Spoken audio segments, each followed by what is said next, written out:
Hello everyone. मैं सुप्रिया आप सभी को Supriya education hub YouTube channel पे स्वागत करती हूँ। आज के वीडियो में हम लोग क्या करने वाले हैं, आज के वीडियो में हम लोग कंप्लीट सीटीपी रिवीजन करने वाले हैं। सबसे पहले हम लोग वृद्धि एवं विकास ग्रोथ एंड डेवलपमेंट चैप्टर को पढ़ेंगे। उसके बाद हम लोग ग्रोथ को पढ़ेंगे, फिर डेवलपमेंट को पढ़ेंगे, फिर डेवलपमेंट के स्टेज को पढ़ेंगे, फिर डेवलपमेंट को प्रिंसिपल को पढ़ेंगे, फिर प्रिंसिपल ऑफ डायरेक्शन पढ़ेंगे, फिर इंडिविजुअल डिफरेंस पढ़ेंगे, फिर बेसिक ऑफ इंडिविजुअल डिफरेंस, फिर मोटिवेशन, फिर अब्राहम मैस्लो नीड्स हायरार्की, फिर कंसेप्ट ऑफ आईक्यू, फिर क्रिएटिविटी एंड इंटेलिजेंस, फिर गिफ्टेड चिल्ड्रन, फिर emotional intelligence, cognition and emotion, फिर थ्योरी ऑफ मल्टीपल इंटेलिजेंस, फिर ट्रायरेक्ट थ्योरी ऑफ इंटेलिजेंस, फिर पियाजे कॉग्निटिव थ्योरी, फिर MESE, फिर संतुलन, फिर अनुकूलन की प्रक्रिया, फिर कोहलबर्ग का नैतिक विकास का सिद्धांत, फिर समावेशी शिक्षा, फिर अक्षमता के प्रकार, फिर अधिगम अक्षमता के प्रकार, फिर प्रतिभाशाली बच्चे, फिर RTE एक्ट 2009, फिर समाजीकरण, फिर बाल केंद्रित शिक्षा, फिर भाषा, फिर जेंडर, फिर ब्लूम टैक्सोनॉमी, फिर थ्रोनडाइक, फिर नेशनल एजुकेशन पॉलिसी, फिर एक 21 सेंचुरी स्किल, फिर मेटाकॉग्निशन। फिर हम लोग सिलेबस को कंप्लीट करेंगे।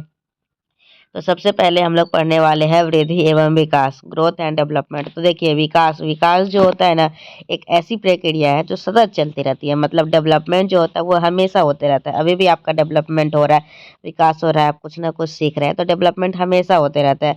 ये जिसमें गुणात्मक परिवर्तन भी शामिल होते हैं और परिमाणात्मक परिवर्तन दोनों शामिल होते हैं विकास में। ठीक है, विकास जो है ना वो वृद्धि से बड़ा होता है। वृद्धि जो है वो आप लोगों का बचपन से लेकर मैच्योरिटी के बाद रुक जाती है, मैच्योरिटी तक ही ग्रोथ होता है। ग्रोथ का कहने का मतलब है आकार साइज में परिवर्तन। लेकिन विकास की बात किया जाए तो ये ओम से टोम तक चलने वाला प्रक्रिया है, मतलब गर्भ से कब्र तक होता है। ये गुणात्मक क्या होता है, परिमाणात्मक क्या होता है, ये थोड़ा सा समझ लीजिए। गुणात्मक होता है जो आपका काम जो करते हैं ना उसके ढंग में कुछ परिवर्तन हो गया, या फिर कार्य क्षमता, जैसे कि कोई भी कार्य क्षमता करना आ गया तो वो आप लोगों का गुणात्मक परिवर्तन कहलाया जाएगा। जैसे कार्यशैली हो गया, वे ऑफ डूइंग समथिंग, जैसे कार्य क्षमता हो गया, ability to do something, emotional and understanding, ये सब गुणात्मक परिवर्तन में शामिल हो जाएगा। लेकिन अगर बात किया जाए आपका हाइट बढ़ गया, आपका वेट बढ़ गया, आपका शेप चेंज हो गया, तो ये आप लोगों का परिमाणात्मक परिवर्तन के अंदर आएगा। The development change are progressive orderly and sequential. जो भी चेंज होगा ना वो पूरे क्रम में होगा। ठीक है, प्रोग्रेसिव ऑर्डरली एंड सिक्वेंशियल। सतत का अर्थ क्या होता है, तो सतत का अर्थ होता है लगातार चलना, अर्थात पीछे की अवस्था पर पुनः ध्यान न देना। Not reversible but modifiable. ठीक है, विकास विकास जो है वो मानसिक पक्ष, सामाजिक पक्ष, सामाजिक पक्ष इत्यादि में है। ठीक है, विकास। अब हम लोग विकास को पढ़ेंगे। देखिए आप लोग एक याद रखिएगा ट्रिक, विकास जो है वो आप लोग का इसके लिए डेवलपमेंट के लिए ट्रिक है PCSE। मतलब फिजिकल डेवलपमेंट होगा, कॉग्निटिव डेवलपमेंट होगा, सोशल डेवलपमेंट होगा और इमोशनल डेवलपमेंट होगा। तो ये विकास का जो ब्रॉड डोमेन है वो याद रखिएगा, PCSE, physical, cognitive, social and economical. Physical development जैसे हाइट, वेट, साइज, शेप, ये सब चेंज होगा, ये सब फिजिकल डेवलपमेंट आ जाएगा। फिजिकल डेवलपमेंट में हम लोग मोटर डेवलपमेंट को पढ़ते हैं। मोटर डेवलपमेंट में हम लोगों का दो टाइप का मोटर डेवलपमेंट होता है, एक होता है ग्रॉस मोटर होता है और एक फाइन मोटर होता है। ग्रॉस मोटर क्या होता है आप लोगों का, ग्रॉस मोटर जिसमें मसल्स का यूज होता है ना वो होता है ग्रॉस मोटर। ठीक है, जिसमें आप लोगों का मसल्स का यूज होता है। ठीक है, और फाइन मोटर क्या होता है, जिसमें छोटी छोटी मतलब ग्रॉस मोटर में बड़ी मसल्स का यूज होता है, जैसे आर्म्स की मसल्स, लेग्स की मसल। लेकिन यही फाइन मोटर होता है, उसमें क्या होता है आपका सूक्ष्म गति कौशल, मतलब छोटी छोटी मसल, आंखों की मांसपेशियां, हाथ की मसल, मतलब हैंड और आई का कोऑर्डिनेशन से जो काम होता है ना वो फाइन मोटर स्किल में आता है। हम लोग जो डेवलपमेंट होता है ना किसी का वो ग्रॉस टू फाइन होता है। ग्रॉस मोटर स्किल में एग्जांपल, ग्रॉस मोटर स्किल का हिंदी क्या होता है ये भी ध्यान रखिए, अगर हिंदी मीडियम के है तो स्थूल गति कौशल। तो ग्रॉस मोटर स्किल में जो घुटनों के बल चलना, खड़े होकर चलना, दौड़ना और कूदना। ठीक है, ये सब आप लोगों का ग्रॉस मोटर स्किल्स में आ जाएगा। ये फाइन मोटर स्किल में क्या आएगा, तो उंगली और अंगूठे के जरिए कुछ उठाना, रेत पर पैरों की उंगली घुमाना, ड्राइंग, पेंटिंग, राइटिंग, काजल लगाना, ये सब आपका फाइन मोटर स्किल में आ जाएगा।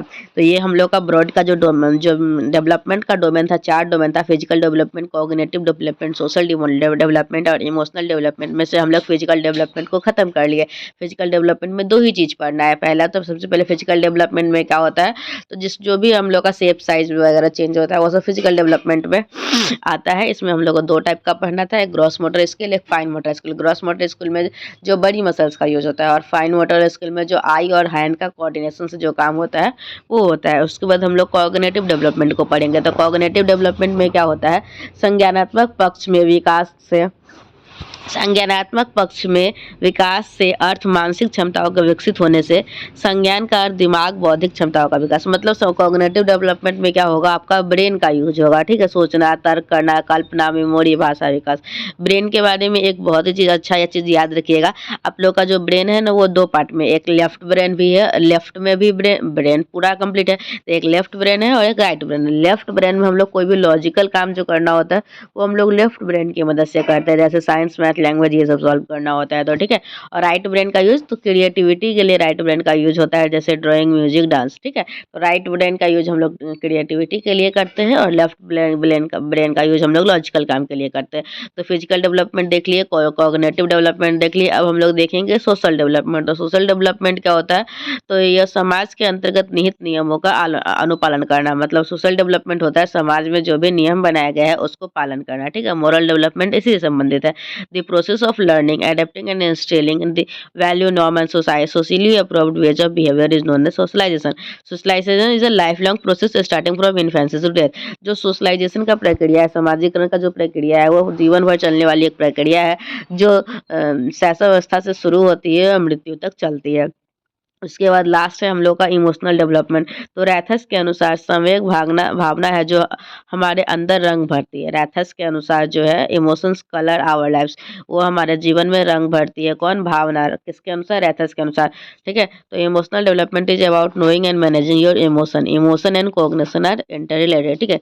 अब हम लोग ये पढ़ लिए, ठीक है, ग्रोथ एंड डेवलपमेंट पढ़ लिए, ठीक है। डेवलपमेंट का 4 domain, physical development, cognitive development, social development, emotional development पढ़ लिए। फिजिकल डेवलपमेंट में 2 चीज़ पढ़े थे, ग्रॉस मोटर स्किल और fine motor skill. Gross motor skill में बड़े बड़े मसल्स का यूज किए थे, और फाइन मोटर स्किल से हैंड और आई के कोऑर्डिनेशन से काम किए थे। फिर हम लोग कोऑग्निटिव देखे थे। कोऑग्निटिव में हम लोग का सोचना, तर्क करना से रिलेटिव था। इसमें हम लोग का 2 ब्रेन था, एक लेफ्ट ब्रेन था, एक राइट ब्रेन था। लेफ्ट ब्रेन में हम लोग लॉजिकल काम करते थे, राइट ब्रेन में हम लोग क्रिएटिविटी काम करते थे। फिर हम लोग का सोशल था, सोशल समाज के बनने गए नियम का अनुपालन करना सोशलाइजेशन कहलाता है। और उसके बाद इमोशनल था, रैथस के अनुसार जो है वो इमोशनल हमारे जीवन में रंग भरती है।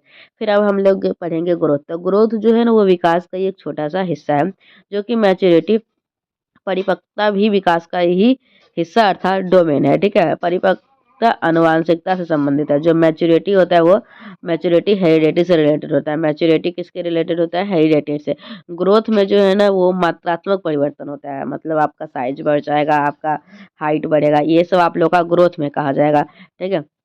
जो अब क्वांटिटिव स्ट्रक्चर चेंज होता है, मतलब कि मात्रात्मक चेंज किस प्रकार से होता है, जैसे कोई आदमी मोटा हो गया, कोई आदमी पतला हो गया, कोई आदमी लंबा हो गया, फिर आकार में वृद्धि हो गया, छोटा हो गया। तो क्वांटिटिव का अर्थ होता है जिसे हम गणना कर सकते हैं, मतलब मेजर कर सकते हैं। विकास में हम सभी हिस्सों को माप नहीं सकते हैं, ठीक है। मतलब विकास जो डेवलपमेंट होता है वो मेजरेबल नहीं होता है, लेकिन जो ग्रोथ होता है वो मेजरेबल होता है।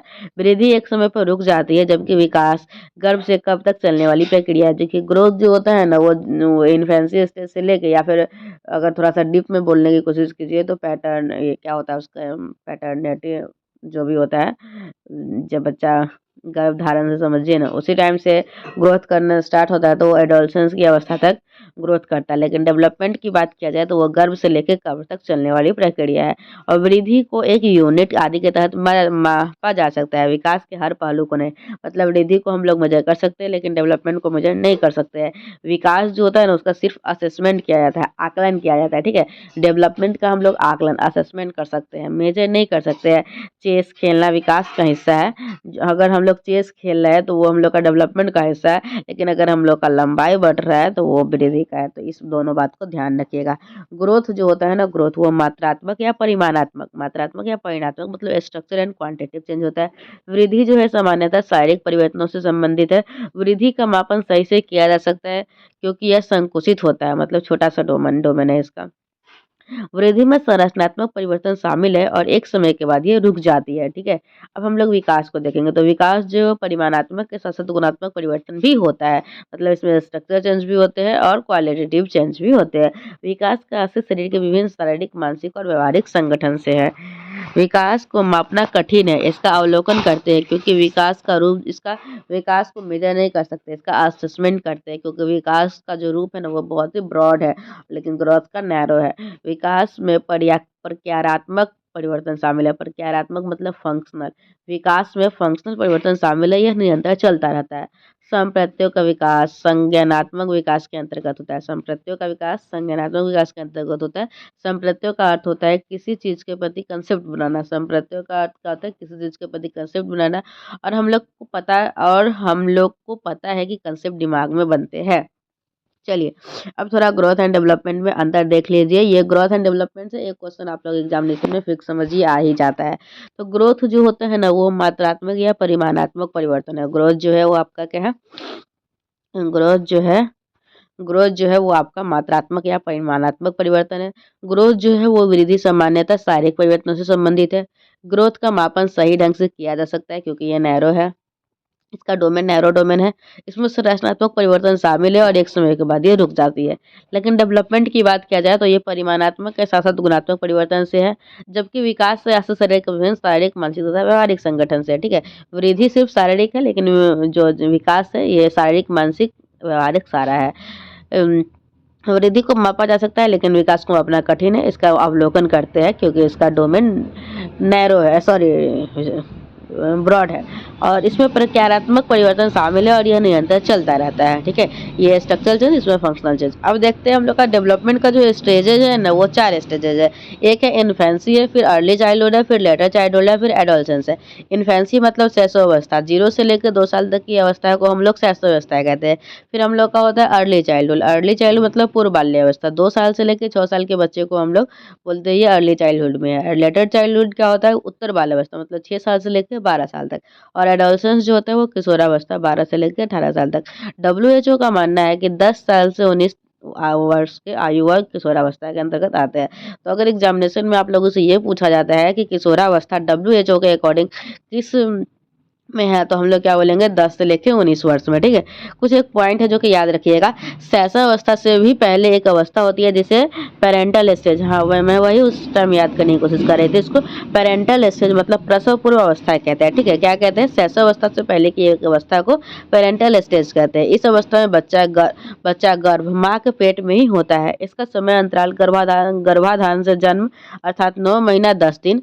ये पूछा जाता है एग्जामिनेशन में, जो बच्चे है ना पेट में, माँ के पेट में कितने दिन तक रहते हैं या फिर गर्भाधान का समय कितना है, तो 9 महीना 10 दिन बोल दीजिए, या 280 दिन बोल दीजिए, या 40 सप्ताह बोल दीजिए। ये तीनों में से कुछ भी बोल सकते हैं, तीनों सही है। 9 महीना 10 दिन, 280 दिन, 40 सप्ताह।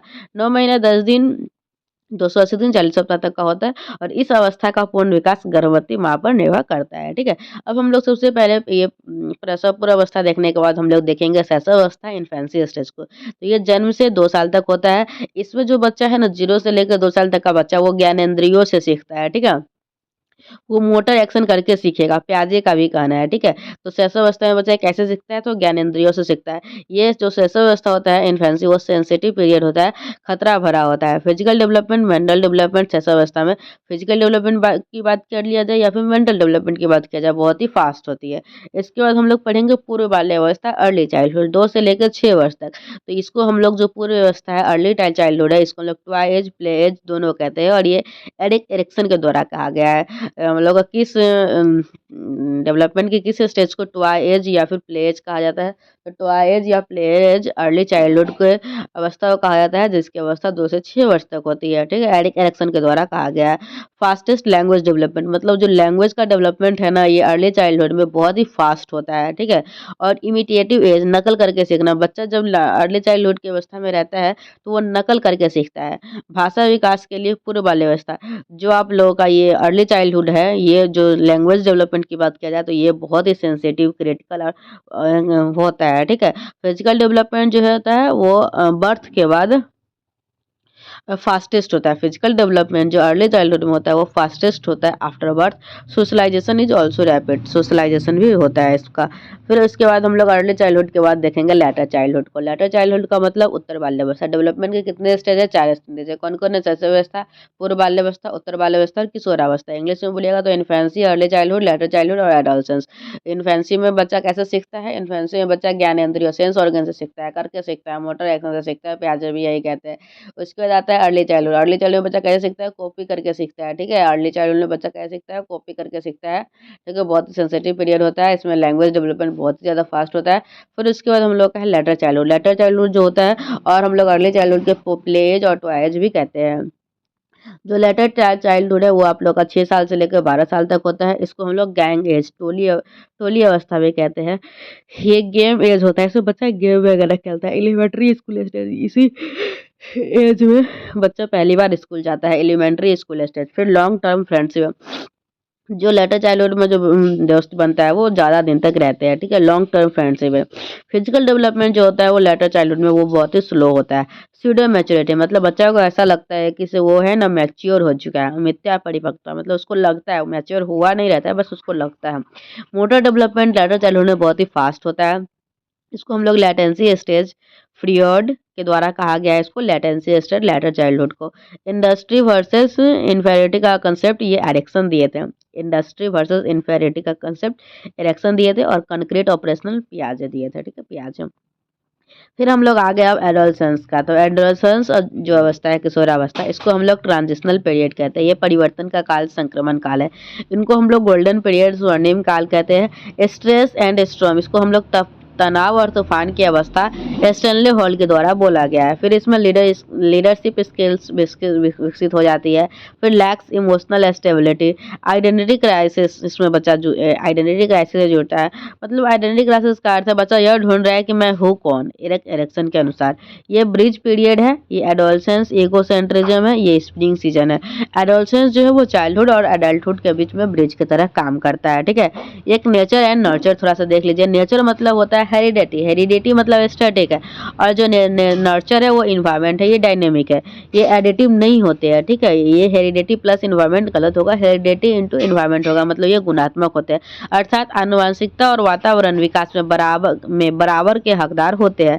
हेरिडिटी जो है वो होता है फिक्स्ड होता है, स्टैटिक होता है। इन्वायरमेंट जो होता है वो डायनेमिक होता है, चेंजेबल होता है। हेरिडिटी मतलब जो अपने मम्मी पापा से मिला तो वो तो फिक्स रहेगा, और एनवायरमेंटल डायनेमिक होता है, मतलब अगर आप लोग गांव में रहते हैं तो आप लोग उसी हिसाब से बात कीजिएगा, और अगर आप लोग कहीं अच्छे शहर में चले जाते हैं तो उस जहाँ पे जो लोग बात करते हैं उस हिसाब से बात कीजिएगा। मतलब बच्चे के विकास में हेरिडिटी का तो रोल है ही, साथ साथ डेवलपमेंट ये इन्वायरमेंटल का भी रोल उतना ही है, ठीक है। Heredity can be best be viewed as something that gets arranged basis which in individual development is actually served by the support and opportunity of the environment, ठीक है। मतलब किसी भी बच्चे के डेवलपमेंट के लिए हेरिडिटी और एनवायरनमेंट दोनों चाहिए होता है। अब हम लोग देखेंगे प्रिंसिपल ऑफ डेवलपमेंट, मतलब विकास के क्या क्या सिद्धांत है। तो सबसे पहले डेवलपमेंट इज कंटिन्यूअस, विकास जो है सतत चलने वाली प्रक्रिया है। डेवलपमेंट इज सिक्वेंशियल ऑर्डरली, मतलब डेवलपमेंट जो है वो एक ऑर्डर में होता है। फिर rate of development varies person to person, मतलब विकास, देखिए विकास की दर जो होता है वो भिन्न भिन्न होता है। किसी बच्चा में, कोई बच्चा होता है वो 6 महीना तो ज़्यादा हो गया, मतलब कोई महीना बच्चा होता है 10 महीना में चलना सीख लेता है। कोई बच्चा होता है 1 साल मतलब 12 महीना का होता है तब सीखता है। कोई बच्चा 14 महीना का होता है तो सीखता है। मतलब सारे जो बच्चे होते हैं ना उसमें डेवलपमेंट तो बस उसी क्रम में होता है। मतलब पहले बच्चा धीरे धीरे घुसकेगा, उसके बाद खड़ा होगा, फिर धीरे धीरे चलेगा, फिर दौड़ेगा, मतलब वो एक क्रम में होता है, लेकिन उसका रेट अलग अलग होता है। कहने का मतलब कोई बच्चा जल्दी सीख लेता है, कोई थोड़ा लेट से सीखता है, कोई और लेट से सीखता है। मतलब कहने का मतलब है विकास का जो दर होता है ना, रेट होता है, वो पर्सन टू पर्सन भिन्न होता है। फिर development proceeds from general to specific, मतलब कोई भी बच्चा है ना पहले सामान्य चीज को सीख लेगा जो जनरल होता है, फिर उसके बाद वो विशिष्ट कोई भी स्पेसिफिक चीज पर जाएगा। ग्रोथ एंड डेवलपमेंट जो होता है वो प्रोडक्ट होता है हेरिडिटी और एनवायरमेंट दोनों का। तो ये बहुत ही इंपॉर्टेंट कंसेप्ट है, इसे बहुत बार एग्जामिनेशन में क्वेश्चन आए हुए, ये बात को आप लोग ध्यान रखिएगा। जो डेवलपमेंट होता है वो हेरिडिटी इंटू एनवायरमेंट से रिलेशन, मतलब कि डेवलपमेंट जो होता है हेरिडिटी इंटू एनवायरमेंट के इक्वल होता है। डेवलपमेंट इज प्रिडिक्टेबल, मतलब डेवलपमेंट जो है ना विकास का पूर्वानुमान लगाया जा सकता है, ठीक है। फिर there is a constant interaction between all factor of development. All type of development are inter related pieces. आप लोग का जो डेवलपमेंट होता है, जो भी physical development, cognitive development, social development, economic, emotional development, ये सभी एक दूसरे से इंटर रिलेटेड है। अब हम लोग का ये सारा डेवलपमेंट का प्रिंसिपल देख लिए। इसके बाद हम लोग का डायरेक्शन जो होता है ये देख लीजिए। ये सेफोलोडोकल, ये क्या है, सेफेलोकॉडल और प्रॉक्सी डिस्टल। ये बहुत ही पूछा जाता है एग्जामिनेशन में। जो सेफोलोडिकल है वो हेड से टो तक जो डायरेक्शन है, हेड से टो तक जो डायरेक्शन जाता है उसको हम लोग सेफेलोकॉडल, लंबवत, लॉन्गिट्यूडनल, सिरोध पदोमुखी कहते हैं। और जो प्रोक्सीमोडिस्टल है, नियर टू फार, बस दूरस्थ, मतलब सेंटर से पेरीफेरी, मतलब केंद्र से बाहर की ओर जाता है, सेंटर से पेरीफेरी। जन्म के समय बच्चों का सिर शरीर का 25% होता है। जन्म के समय जब बच्चा जन्म लेता है तो उस टाइम जो है उसका सिर जो है, वो जो भी उसका शरीर है उसका 25% होता है। अब हम लोग देखेंगे इंडिविजुअल डिफरेंस, मतलब व्यक्तिगत विभिन्नताएं। तो इंडिविजुअल डिफरेंस दुनिया की प्रत्येक प्रजातियों में पाई जाती है। कोई भी प्रजातियां समान नहीं होती है। उदाहरण के लिए दो बंदर भी एक जैसे नहीं दिखते हैं, उनमें किसी न किसी स्तर पर विभिन्नता अवश्य ही पाई जाती है। Individual difference variation are common within and across all species. Individual difference variation are common within and across all species. Variations add color and beauty to nature. Variation add color and beauty to nature. Variability is a fact of nature and individual are no individual difference जो होता है वो variation, individual difference या variation are common within all system, all across all species. Variation add color and beauty to nature. Variation is a fact of nature and individual are no exception to this. Respect individual difference and don't laugh at other। मतलब अलग अलग व्यक्ति में अलग अलग भिन्नता होती है, उस पर रिस्पेक्ट करना चाहिए, एक दूसरे पे हंसना नहीं चाहिए। They vary in term of physical characteristics, मतलब किसी का हाइट अलग सकता है, किसी का वेट, किसी का स्ट्रेंथ, किसी का हेयर, ये अलग अलग लोग का अलग अलग वेरी करते रहता है। दे में भी जैसे कोई भी इंटेलिजेंट हो सकता है, कोई भी डल हो सकता है, कोई भी डोमिनेंट हो सकता है, या क्रिएटिव हो सकता है, कोई नो क्रिएटिव होगा, कोई आउटगोइंग हो सकता है, कोई ड्रॉन होता है। मतलब अलग अलग लोग अलग अलग तरह के होते हैं। मतलब ये जो वेरिएशन की लिस्ट है ना वो एंडलेस है, ठीक है। जैसे बेसिक ऑफ इंडिविजुअल डिफरेंस, जैसे किसी बुद्धि के अनुसार बुद्धि हो सकता है, फिर अभिक्षमता एप्टीट्यूड हो सकता है, फिर पर्सनालिटी व्यक्तित्व हो सकता है, फिर वैल्यू मूल्य हो सकता है, इंटरेस्ट रुचि। मतलब अलग अलग लोगों में अलग अलग भिन्नता, बहुत बहुत तरह के भिन्नता आ सकते हैं। विद्यालय में यूनिफॉर्म आवश्यक है, परंतु एक शिक्षक के लिए टीचिंग टेक्निक में यूनिफॉर्म अर्थात एक समान होना आवश्यक नहीं है, क्योंकि प्रत्येक बच्चों के पास अपनी अलग अलग अभिरुचि होती है। इसलिए बच्चों की अभिरुचि के आधार पर एक शिक्षक को टीचिंग टेक्निक फॉलो करना चाहिए। ये नहीं कि एक ही टेक्निक द्वारा सारे बच्चों को ज्ञान का साझा करे। शिक्षक के लिए यूनिफॉर्म इंस्ट्रक्शन नहीं, एक रूप अनुदेशन नहीं, डिफरेंशिएटेड इंस्ट्रक्शन, विभेदी अनुदेशन देना जरूरी है। अगर शिक्षक एक ही तरीके से सारे स्टूडेंट्स को पढ़ाएंगे तो ये गलत हो जाएगा, क्योंकि हर एक स्टूडेंट की क्षमता अलग अलग होती है। यदि बच्चों का ग्रुप बनाए तो विभेदी अनुदेशन का प्रयोग होना चाहिए, मतलब होमोजेनियस नहीं हेट्रोजेनियस बनाना है। होमो मीन्स होता है सेम एबिलिटी वाले को एक ग्रुप में, ये गलत हो जाएगा। इंडिविजुअल डिफरेंस जो होता है ना, इंडिविजुअल डिफरेंस वो दो टाइप से देख सकते हैं हम लोग, एक इनहेरिटेड, एक एक्वायर्ड। मतलब इनहेरिटेड मतलब आनुवंशिक, जैसे फिजिकल डिफरेंस हो सकता है किसी का मेंटल, किसी का टेम्परामेंटल। और एक्वायर्ड जैसे सोशल, कल्चर, एजुकेशनल, इमोशनल, ये सब आप लोगों का इस तरीके का इंडिविजुअल डिफरेंस एक्वायर्ड में जाता है। फिर अब हम लोग पढ़ेंगे मोटिवेशन को। तो motivation is a process that influence the direction, persistence and vigour of goal directed behaviour. Motivation जो है वो दो तरीके का हो सकता है। मोटिवेशन मतलब अभिप्रेरणा जो होता है वो दो तरीके का हो सकता है। एक तो हो सकता है आंतरिक अभिप्रेरणा, एक होता है बाह्य अभिप्रेरणा। आंतरिक अभिप्रेरणा मतलब इंटरनल इंट्रिंसिक, और बाह्य एक्सट्रिंसिक एक्सटर्नल। जो इंटरनल होता है ना वो लोकस ऑफ कंट्रोल इंटरनल होता है, और जो एक्सटर्नल होता है वो लोकस ऑफ कंट्रोल एक्सटर्नल होता है। देखिए इंटरनल अंतः आत्मा से जो बात होगा ना, जैसे कोई भी अगर लोभ की दृष्टि से कोई काम कर रहे हैं तो वो एक्सटर्नल मोटिवेशन है। अगर वो आप लोग खुद से कर रहे हैं, आपकी आत्मा को खुशी मिलती है, आपको अच्छा लगता है, वो आपको ज्ञान बढ़ाने के लिए कोई बुक पढ़ रहे हैं तो वो होगा इंटरनल। अगर आप लोग पढ़ाई करें जैसे मार्क्स अच्छा आ सके या फिर कुछ रिवार्ड वगैरह मिलने वाला है, तो इसके लिए अगर आप लोग पढ़ाई कर रहे हैं तो ये एक्सटर्नल मोटिवेशन का पार्ट हो जाएगा, ठीक है। जैसे लोभ की दृष्टि से जैसे रिवार्ड, सैलरी, मार्क, ये सब हो जाएगा तो एक्सटर्नल मोटिवेशन हो जाएगा।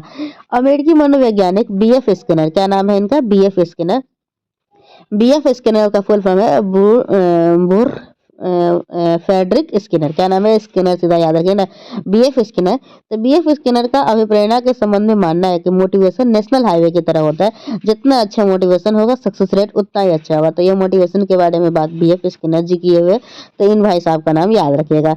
फिर क्या है, बच्चे में इंटरनल अभिप्रेरणा को बढ़ावा देना चाहिए, मतलब बच्चे में जो भी बच्चा है उनको इंटरनल मोटिवेशन में बढ़ा देना चाहिए, नहीं कि एक्सटर्नल में। ये नहीं करना चाहिए तुम ये करो तो ये मिलेगा, मतलब आपको आपको उस तरीके से बच्चे को मोटिवेट करना है ना कि वो खुद से करना चाहे इंटरनली, उसको किसी भी रिवार्ड का लालच ना रहे। ठीक है, हम लोग अब प्रेरणा का चक्र देख लेते हैं। जो साइकिल ऑफ मोटिवेशन होता है वो, इसका शॉर्ट ट्रिक है NDAGAR। क्या है?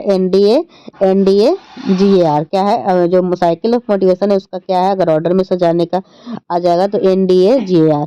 तो एन मतलब नीड, पहले नीड क्या है, फिर हम लोग का ड्राइव, फिर एराउजल, फिर गुड गोल डायरेक्टेड बिहेवियर, फिर अचीवमेंट, फिर रिडक्शन ऑफ एराउजल। मतलब पहले आवश्यकता, फिर प्रणोद, फिर उत्तेजना, फिर दिशा निर्देशित व्यवहार, फिर उपलब्धि, फिर उत्तेजना में कमी। ठीक है, तो ये आप लोग का NDAGAR जो साइकिल ऑफ मोटिवेशन है याद रखिएगा। Need drive, arousal, goal directed behaviour, फिर अचीवमेंट, फिर रिडक्शन ऑफ एराउजल। ठीक है, फिर हम लोग का मिड डे मील की शुरुआत 1995 में हुई, ये याद रखिएगा। जो स्कूल में खाना मिलता है सरकारी स्कूल में, ठीक है, गवर्नमेंट स्कूल में, तो वो आप लोगों का 1995 में इसकी शुरुआत हुई थी। मिड डे मील की योजना, मध्याह्न भोजन जो है वो 1995 में शुरू हुई थी। Physical needs, survival needs, food.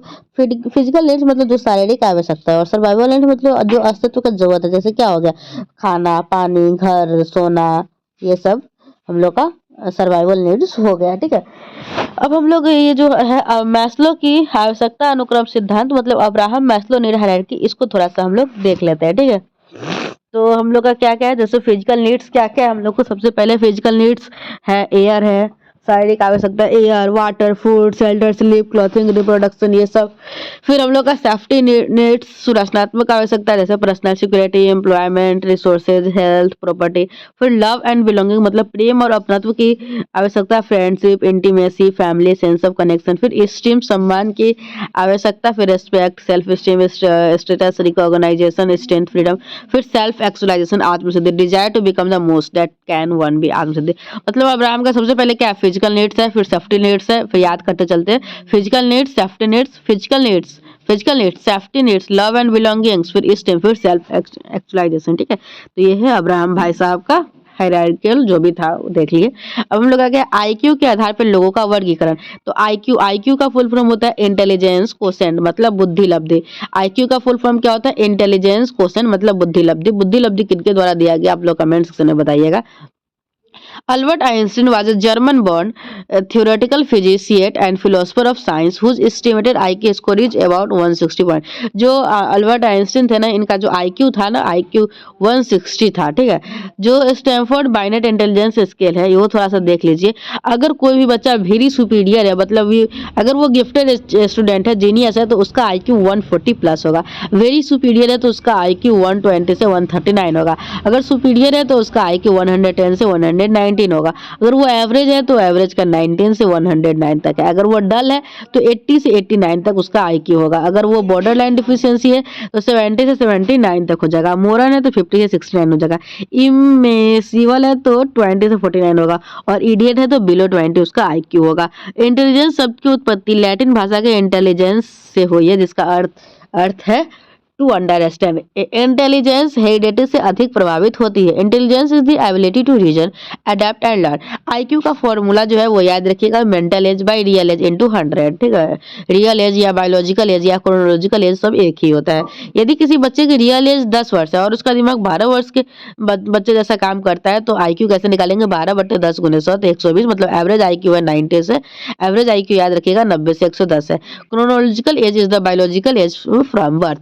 जो आईक्यू है 1905 में फर्स्ट इंटेलिजेंस टेस्ट जो है वो अल्फ्रेड बाइनेट एंड थियोडर सीमन के द्वारा दिया गया था 1905 में। फिर दूसरा 1908 में मेंटल एज का कंसेप्ट अल्फ्रेड बाइनेट के द्वारा दिया गया था। फिर 1912 में आईक्यू का कंसेप्ट विलियम स्टर्म के द्वारा दिया गया था। ये क्वेश्चन पूछा भी गया हुआ है पीवाईक्यू में, याद रखिएगा। फिर हम लोगों का क्या है, सृजनात्मक और बुद्धि, क्रिएटिविटी एंड इंटेलिजेंस, ठीक है, क्रिएटिविटी एंड इंटेलिजेंस। तो researchers have found that the relationship between creativity and intelligence is positive. जो रिसर्चर जो है वो क्रिएटिविटी और इंटेलिजेंस के बीच में जो रिलेशन फाउंड करते हैं वो बहुत ही पॉजिटिव है, सकारात्मक है।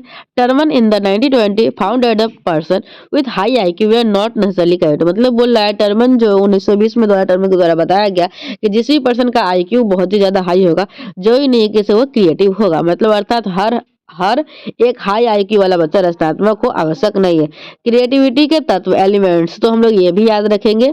क्रिएटिविटी के तत्व एलिमेंट्स क्या है? डबल एफ ओ ई। क्या है क्रिएटिविटी के तत्व एलिमेंट? क्या है? डबल एफ ओ ई। मतलब fluency, flexibility, original elaboration. Fluency, flexibility, original elaboration. Fluency मतलब धारा प्रवाह, फ्लेक्सिबिलिटी मतलब लचीलापन, ओरिजिनल मतलब मौलिकता, इलेबोरेशन मतलब विस्तार। फिर क्या आप लोग का जेपी गिलफोर्ड ने थिंकिंग को दो भागों में प्रस्तुत किया। एक है डाइवर, क्या नाम है इनका? नाम याद रखिएगा इस भाई साहब का। क्या है नाम इनका? J P Guilford. क्या नाम है इनका? J P Guilford. तो जेपी गिलफोर्ड ने थिंकिंग को दो भागों में प्रस्तुत किया, divergent thinking, convergent thinking. Divergent thinking क्या है? अपसारी सोच। और कन्वर्जेंट थिंकिंग क्या है? अभिसारी सोच। डाइवर्जेंट थिंकिंग होता है अपसारी सोच, मतलब open ended, related to creativity, out of the box सोचना, मल्टीपल सोल्यूशन होगा। जिसके मल्टीपल सोल्यूशन होंगे वो अपसारी सोच होता है, जिसके एक ही सोल्यूशन होंगे वो अभिसारी सोच होता है। कन्वर्जेंट थिंकिंग मतलब अभिसारी सोच, क्लोज एंडेड होता है, रिलेटेड टू इंटेलिजेंस होता है, एमसीक्यू सॉल्व करने में और जो है लिमिटेड सॉल्यूशन। अब सारी सोच वाला प्रत्येक व्यक्ति क्रिएटिव नहीं होगा, परंतु हर क्रिएटिव व्यक्ति अब सारी सोच अवश्य रखता होगा। ठीक है, तो इस बात को याद रखिएगा, बहुत इंपॉर्टेंट बात है। कैसे अगर कोई बच्चा अफसारी सोचता है तो जरूरी नहीं कि वो क्रिएटिव होगा, लेकिन अगर वो बच्चा क्रिएटिव है तो वो पक्का अफसारी सोच रखता है। अब थोड़ा सा हम लोग गिफ्टेड चिल्ड्रन देखते हैं। प्रतिभाशाली बच्चे तीन प्रकार के होते हैं। एक होता है इंटेलेक्चुअली ब्राइट, मतलब जिसका आईक्यू 140 प्लस है, जैसे एग्जांपल में आइंस्टीन हो गए।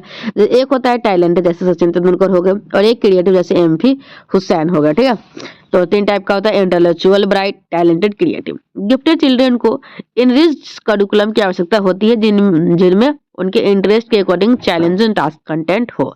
इंटेलेक्चुअली ब्राइट बच्चों को hots, high order thinking skill जैसे कंटेंट चाहिए। इमोशनल इंटेलिजेंस के बारे में पढ़ते हैं अब हम लोग। सामयिक बुद्धि, सामयिक बुद्धि को सर्वप्रथम सैलोवे एंड मेयर ने इंट्रोड्यूस किया था। इमोशनल इंटेलिजेंस नामक बुक को डैनियल गोलेमन ने लिखा था। एरिस्टोटल, अरस्तु का वचन, कोई भी किसी भी समय नाराज हो सकता है। एरिस्टोटल जो अरस्तु है उनका क्या वचन है कि कोई भी किसी भी समय नाराज हो सकता है, इसमें कोई दिक्कत नहीं है। अर्थ है कि हम अपने इमोशन को कंट्रोल कर पाए और सही जगह पर, सही समय पर, सही तरीके से, सही मात्रा में यूज कर पाए, इसी को हम लोग इमोशनल इंटेलिजेंस कहते हैं। ये किनका कथन है? एरिस्टोटल, अरस्तु का वचन है। ये बहुत ही इंपॉर्टेंट लाइन है, इसको याद रखिएगा। क्या कहा गया था एरिस्टोटल के द्वारा कि anybody can become angry, that is easy, but to be angry with the right person and to the right degree and at the right time and for the right purpose and in the right way, that is not within everybody's power, that is not easy. ये है Aristotle. ठीक है, अब हम लोग का emotional intelligence की विशेषता क्या है? तो social skills, self awareness, motivation, empathy, self regulation.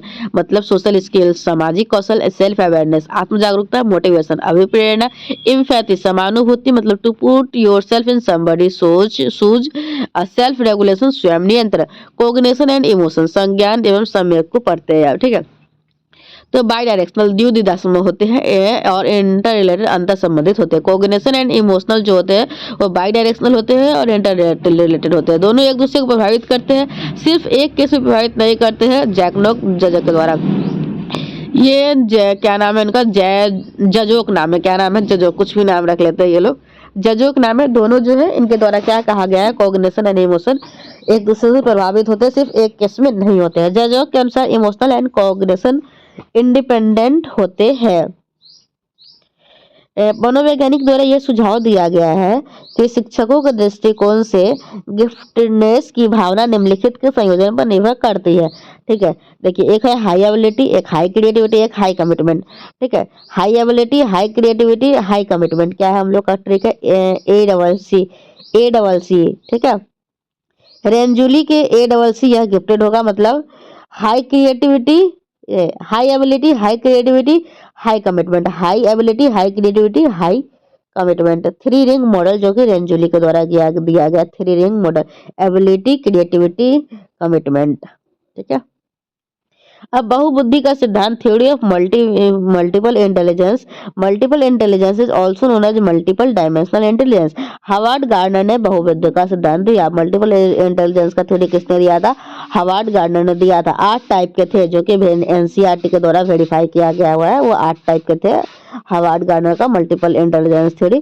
Each of these intelligence है स्वतंत्र इंडिपेंडेंट ऑफ ईच अदर, मतलब जितने भी इंटेलिजेंस है वो एक दूसरे से इंडिपेंडेंट है।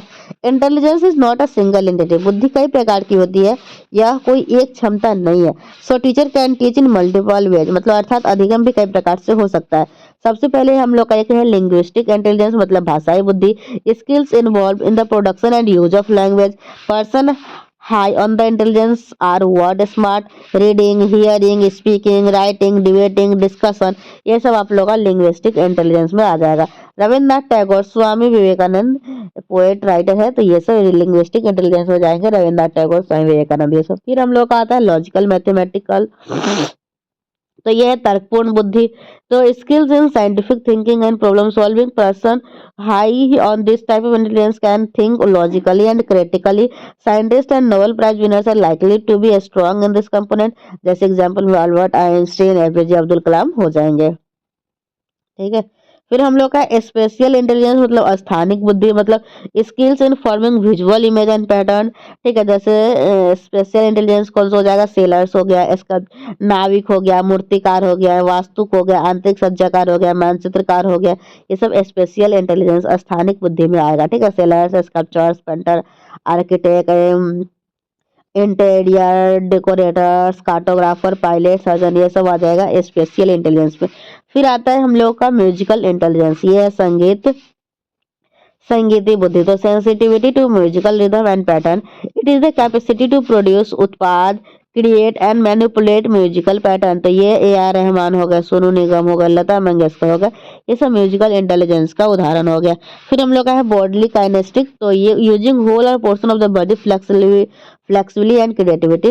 एथलेटिक्स हो गया, डांसर हो गया, actor, sports person, gymnastic and surgeon are likely to have such kind of intelligence. Pilots, surgeon and pilots common है, इसलिए ज्यादा महत्व इसे स्पेशल में दे। ठीक है। सर्जन और पायलट, ठीक है। तो ये हो गया। फिर हम लोग का इंटरपर्सनल, देखिए एक होता है इंटर और एक होता है इंटर। बच्चे बहुत कंफ्यूज होते हैं, बच्चे क्या, मैं भी बहुत ही कंफ्यूज होती हूँ, और मैं भी तो बच्ची हूँ। ठीक है। तो देखिए इंटर कास्ट मैरिज से आप लोग को याद रहेगा, जब भी कोई बोलता है इंटर कास्ट मैरिज हुआ, मतलब दूसरे जाति में शादी होता है, तो यही इंटर जहां भी आगे समझ जाएगा दूसरा। तो इंटरपर्सनल मतलब दूसरे के व्यवहार और भावनाओं को समझना। इंटर मतलब याद रहेगा, जैसे इंटर कास्ट से याद रखिएगा, इंटरपर्सनल दूसरे को भावनाओं को समझना। और इंट्रा, तो इंट्रा अगर एक समझ में आ जाता है तो दूसरा समझना इजी हो जाता है, क्योंकि जब इंटर में हम लोग दूसरे के भाव को समझ रहे हैं, तो इंट्रा में किसके भाव को समझेंगे? खुद के भाव को समझेंगे। तो इंटरपर्सनल किसको बोलते हैं? मतलब दूसरे के व्यवहार को समझना, मतलब sensitivity to subtle aspect of others behaviour. जैसे साइकोलॉजिस्ट हो गए, काउंसलर हो गए, पॉलिटिशियन हो गए, सोशल वर्कर, रिलीजियस लीडर हो गए, और likely to possess high interpersonal intelligence. जैसे कौन, मदर टेरेसा हो गए, ठीक है, महात्मा गांधी हो गए, ये सब आप लोग को इंटरपर्सनल में आ जाएंगे। फिर हम लोग का इंट्रापर्सनल, इंट्रापर्सनल में होता है क्या, खुद के अंदर कोई बात को जानना, awareness of one's own feelings, motives, human existence and meaning of life desires. Persons high on this ability have finer sensibilities regarding their identity, human existence and meaning of life। जैसे संदीप महेश्वरी हो गए, अरिस्टोटल हो गए, सदगुरु हो गए, philosopher, Buddha, ये सब इंट्रापर्सनल में आ जाएंगे। ठीक है। ये सब एग्जाम्पल देके पूछा जाएगा इनके पास किस प्रकार की बुद्धि है, तो आप लोग बताइएगा। फिर लास्ट है नेचुरलिस्टिक प्राकृतिक बुद्धि, sensitivity to the features of the nature world. जैसे हंटर्स हो गए, फार्मर्स हो गए, टूरिस्ट हो गए, बोटनिस्ट हो गए, जूलिस्ट हो गए, and bird watchers process more of naturalistic intelligence. तो ये इसके कैटेगरी में आ जाएंगे। ठीक है। तो इस तरीके से हम लोग जो हार्वर्ड गार्डनर के द्वारा 8 बुद्धि दिया गया हुआ है, 8 बुद्धि को पढ़ लिए। अब हम लोग त्रिबुद्धि सिद्धांत, ट्राइक थ्योरी ऑफ इंटेलिजेंस को पढ़ेंगे। विलियम स्टर्नबर्ग के द्वारा त्रिबुद्धि सिद्धांत का प्रतिपादन किया गया। नाम क्या है? PCA, practical creative analytic. क्या है? पीसीए। ट्राई बुद्धि में क्या है? ट्राई बुद्धि में जैसे बीसीए सब करता है ना, तो बीसीए नहीं कीजिए, पीसीए कीजिए। ठीक है। पीसीए कीजिए मतलब प्रैक्टिकल, क्रिएटिविटी एंड एनालिटिकल। एक एनालिटिकल, मेटा कंपोनेंट्स, फिर एक्सपोनेंशियल है, ये सब है। कंपो, ये जो है प्रैक्टिकल का हम लोग का नाम है कॉन्टेक्सचुअल, क्रिएटिव का हम लोग का नाम एक्सपेरिमेंटल हो गया, और एनालिटिक का कॉम्पोनेंशियल, एनालिटिक, मेटा कॉम्पोनेटिक, ठीक है। तो कॉम्पोनेंशियल विश्लेषणात्मक मतलब think abstract and process information effectively. Experimental मतलब फॉर्मुलेट, एक्सपेरिमेंट मतलब रचनात्मक, formulate new ideas to combine similar unrelated fact. Contextual मतलब प्रायोगिक, shape the environment to maximise one's strength and compensate one's weakness, state marks. अब हम लोग का क्या है ये थोड़ा सा लुइस थर्नस्टोन का क्या है, इसका पहले ट्रिक याद करेंगे। SPNV WMR, SPNV WMR ये ट्रिक है। PMA मतलब 7 प्राइमरी मेंटल एबिलिटी है, ग्रुप फैक्टर थ्योरी है लुइस थंडरस्टोन के द्वारा।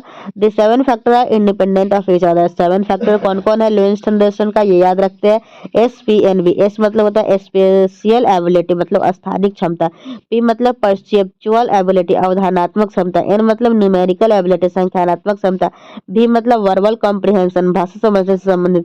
W मतलब वर्ड फ्लुएंसी। M मतलब मेमोरी। R मतलब रीजनिंग। तो ये आप लोग का थंडरस्टोन का सातों का याद रखिएगा, SPNV WMR। लास्ट का R का मतलब क्या है, रीजनिंग है। R मतलब रीजनिंग, M मतलब मेमोरी, W मतलब वर्ड फ्लुएंसी, मेमोरी, रीडिंग। इधर WMR लास्ट का याद रहेगा, WMR वर्ड फ्लुएंसी, मेमोरी और लास्ट का है रिमेम्बर, सॉरी रीजनिंग।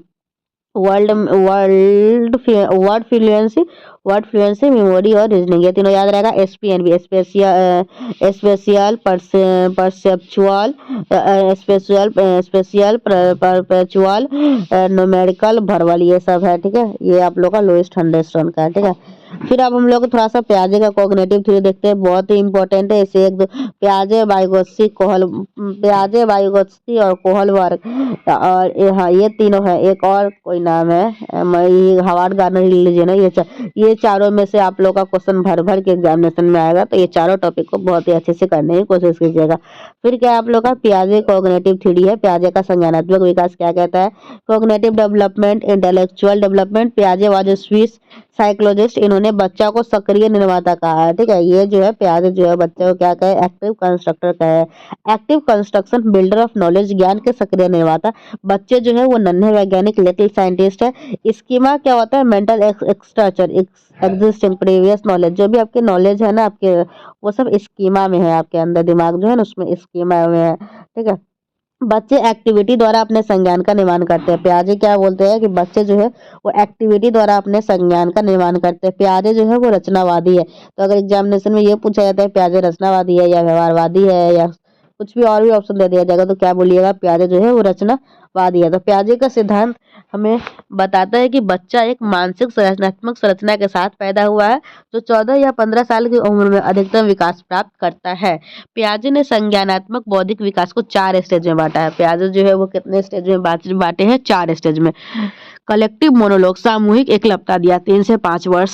जो कलेक्टिव मोनोलॉग है उसका एज क्या है, 3 से 5 वर्ष। पियाजे के अनुसार विकास एक असतत प्रक्रिया। देखिए एक बात याद रखिएगा, अभी डेवलपमेंट जो हम लोग पहले पढ़ के आए तो उसमें क्या बोला गया था, डेवलपमेंट इज कंटिन्यूअस प्रोसेस। लेकिन अगर एग्जामिनेशन में ये पूछ दिया जाएगा कि पियाजे के अनुसार डेवलपमेंट कौन सा प्रोसेस है, और एक ऑप्शन कंटिन्यूअस और एक डिसकंटिन्यूअस रहेगा, तो ध्यान से आप लोग पियाजे के अनुसार अगर पूछ देगा तो बोलिएगा डिसकंटिन्यूअस है, ठीक है। जो आप लोगों का इनका जो 4 एलिमेंट्स है वो चारों याद रखिएगा। MEAC ट्रिक क्या है, MEAC, एम मतलब मैचुरेशन, परिपक्वता, जेनेटिक्स, हेरिडिटी। ई मतलब एक्सपीरियंस, एक्टिविटी। एस मतलब सोशल इंटरेक्शन, सामाजिक अंतःक्रिया। और ई मतलब इक्विलिब्रेशन, इक्विलिब्रेशन, ठीक है। तो ये याद रखिएगा, ठीक है। इक्विलिब्रेशन पियाजे में आता है, तो ये बात याद रखिएगा। जो आप लोग का प्रोसेस ऑफ इक्विलिब्रेशन है, ये आप लोग का 2 तरीके से होता है, एक होता है एडेप्टेशन और एक होता है ऑर्गेनाइजेशन। एडेप्टेशन जो है वो 2 तरीके से होगा, एक एसिमिलेशन और एकोमोडेशन, दोनों अच्छे से याद रखिएगा प्रोसेस ऑफ इक्विलिब्रियम। इसके बाद जो है प्रोसेस ऑफ एडेप्टेशन मतलब अनुकूलन की प्रक्रिया कैसे होती है। तो पहले एसिमिलेशन, जोड़ना, आत्मसात करना, मतलब आप लोग कोई भी चीज सीखे तो उसको ज्ञान को जोड़ लिया। फिर इक्विलिब्रेशन, फिर उसमें संतुलन बनाए। फिर एक वैसा ही न्यू सिचुएशन आएगा तो नई स्थिति आ गई तो फिर डिसइक्विलिब्रियम होगा। फिर आप लोग उसमें कुछ अपना ऐड ऑन कीजिएगा, जो भी पहले वाला ज्ञान उसमें कुछ परिवर्तन कीजिएगा तो वो हो जाता है एकोमोडेशन, ठीक है। एसिमिलेशन जो होता है वो क्या होता है, इन्फॉर्मेशन को एग्जिस्टिंग स्कीमा में ऐड करना। एसिमिलेशन का कुछ नहीं मतलब होता है, बस जो भी आपके दिमाग के अंदर स्कीमा है ना तो उसमें नए ज्ञान को जोड़ना एसिमिलेशन कहलाता है।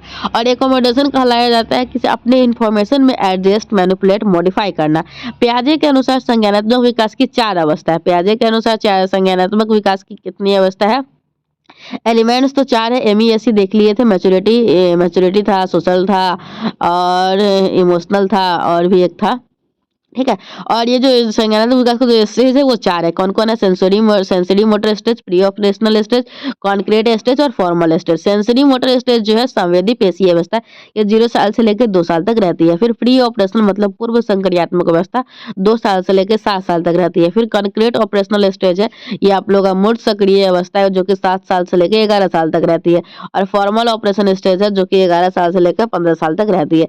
फिर सेंसरी मोटर स्टेज मतलब 0 से 2 साल है, बच्चा जो है वो गत्यात्मक अवस्था में रहता है। इसमें बच्चा इंद्रिय सेंस ऑर्गन के माध्यम से सीखता है, संवेदी पेशीय अवस्था है। जन्म से लेकर 2 साल तक बच्चे की आयु सेंसरी मोटर स्टेज में रखा गया है। बच्चा जो है वो ऑब्जेक्ट परमानेंस, वस्तु के out of sight out of mind, वस्तु स्थायित्व होता है। वो डिफर्ड इमिटेशन विलंबित अनुकरण, वो अनुकरण करके सीखता है, कॉपी करके सीखता है। लक्ष्य निर्देशित व्यवहार, गोल डायरेक्टेड बिहेवियर होता है उनके उनके में। बच्चे की इंद्रियां ही शिक्षक होती है इस अवस्था में। जो सेंसरी मोटर स्टेज में बच्चे जो होते हैं उसमें उनकी जो बच्चे की इंद्रियां होती है वही उसके टीचर होते हैं। इस अवस्था में बच्चा हाथों और आंखों से सोचता है। सेंसरी मोटर स्टेज में बच्चा जो है किसी से सोचता है तो हाथ और आंखों से सोचता है, अर्थात अपनी ज्ञानेंद्रियों से दुनिया की समझ विकसित करता है। उसके बाद आता है हम लोग का pre operational stage. Pre operational stage जो होता है वो 2 साल से लेकर 7 साल तक के बच्चे को में होता है। इसको हम लोग हिंदी में पूर्व संक्रियात्मक अवस्था कहते हैं। इसमें बच्चे में तर्क शक्ति, लॉजिक की कमी होती है। इसमें बच्चा जो है ना वो रिवर्सिबिलिटी के कंसेप्ट को नहीं समझ पाता है। मतलब जो है पानी बर्फ बन सकता है और फिर बर्फ पानी भी बन सकता है, इस बात की समझ नहीं होती है बच्चे में प्री ऑपरेशनल स्टेज में। बच्चा जो है वो निर्जीव समझ सजीव में समझ का अंतर नहीं कर पाता है। वो कोई भी निर्जीव चीज को भी देख के उसको सजीव ही मानता है। इसमें इस टाइम बच्चे में ईगोसेंट्रिज्म की समस्या होती है। मतलब इस अवस्था में बच्चे को लगता है कि जैसा मैं सोचता हूँ वैसा ही पूरी दुनिया सोचती है। सिंबॉलिक थॉट होता है इसमें बच्चे में। फिर लैक ऑफ कंजर्वेशन, बच्चे में संरक्षण की कमी होती है। बच्चे को ऐसा एहसास होगा कि विकेट ए में ज्यादा पानी है जबकि दोनों में समान है, ठीक है। मतलब कि अगर आप लोग कोई भी पतला बोतल में रख दिया जाए और कोई भी चौड़ा में रख दिया जाए और दोनों में सेम पानी को ही रख दिया जाए तो बच्चा ये नहीं अंतर कर पाता है कि किसमें ज्यादा है किसमें कम है। उसको जो बड़ा दिखता है उसी में बड़ा समझता है। क्वांटिटी से उसको कंजर्वेशन की, संरक्षण के बारे में ज्ञान नहीं होता है। और बच्चा सेंट्रेशन मतलब कि वो एक ही केंद्र को देख पाता है, एक ही तरीके से किसी भी चीज को देख पाता है। इसके बाद बच्चे कंक्रीट ऑपरेशनल स्टेज में जाते हैं 7 साल से लेकर 11 साल तक। इसमें इसको हम लोग हिंदी में मूर्त संक्रियात्मक अवस्था कहते हैं। इसमें जो है ना वो मूर्त चीजों के प्रति लॉजिक का ज्ञान हो जाता है बच्चे में। फिर बच्चा वस्तुओं का वर्गीकरण, क्लासिफिकेशन कर पाता है कलर शेप साइज के आधार पे। फिर वो उसको कंजर्वेशन की भी समझ हो जाती है। फिर रिवर्सिबिलिटी का भी ज्ञान हो जाता है। वस्तु को असेंडिंग और डिसेंडिंग ऑर्डर में सजाना सीख जाता है। और डिसेंट्रेशन विकेंद्रीकरण इसमें रहता है कंक्रीट ऑपरेशनल स्टेज में। इसका हम लोग कंक्रीट ऑपरेशनल स्टेज का ट्रिक क्या याद रखेंगे? CCS मतलब कंजर्वेशन क्लासिफिकेशन सीरियसन। क्या है? Conservation classification seriation. इसके बाद आता है CCS conservation classification seriation. Conservation करना सीख जाता है बच्चा कंक्रीट ऑपरेशनल स्टेज में। क्लासिफिकेशन करना सीख जाता है बच्चे कंक्रीट ऑपरेशनल स्टेज में। और सीरीज में किसी भी चीज को लगाना सीख जाता है बच्चे। फिर उसके बाद आता है हम लोग का फॉर्मल ऑपरेशन स्टेज जो कि 11 साल से लेकर 15 साल तक चलता है। इसमें अब्स्ट्रैक्ट बच्चा लॉजिकल कंसेप्ट को समझता है, हाइपोथेटिकल डिडक्टिव रीजनिंग को समझता है, फिर डिडक्टिव रीजनिंग को समझता है। लेव वाइगोत्स्की का सामाजिक संस्थान, तो ये आप लोग प्याजे के बारे में बहुत कुछ पढ़ लिए और अच्छे से पढ़ लिए। अब हम लोग वाइगोत्स्की भाई साहब के बारे में पढ़ेंगे। मैं आप लोगों को बोली हूँ ना, हावर्ड गार्नर पढ़ा दी हूँ और प्याजे पढ़ लिए है। फिर इसके बाद वाइगोत्स्की पढ़ लीजिए, फिर कोहलबर्ग पढ़ लीजिए। इसे तो क्वेश्चन भर भर के आता है आपके एग्जामिनेशन में। लेव वाइगोत्स्की का सामाजिक सांस्कृतिक, देखिए ये CDP का हम लोग एक 1 शॉट वीडियो देख लेते हैं। इसके बाद जो पिछले जो भी 2011 से लेकर 2024 तक जितने भी CDP के क्वेश्चन पूछे गए हुए हम लोग एक वीडियो में पूरा कंप्लीट कर लेंगे। फिर CDP में 30 लाने से कोई नहीं रोक सकता आप लोगों को, ठीक है। लेव वाइगोत्स्की का सामाजिक सिद्धांत, सामाजिक सांस्कृतिक परिप्रेक्ष्य क्या है? वाइगोत्स्की सोशल कल्चर अप्रोच, एक रूसी वैज्ञानिक थे। वाइगोत्स्की जो है वो रशियन थे, ठीक है, रूसी वैज्ञानिक थे। ये एक सामाजिक रचनावादी थे। देखिए ये प्याजे भी रचनावादी थे और वाइगोत्स्की भी रचनावादी थे।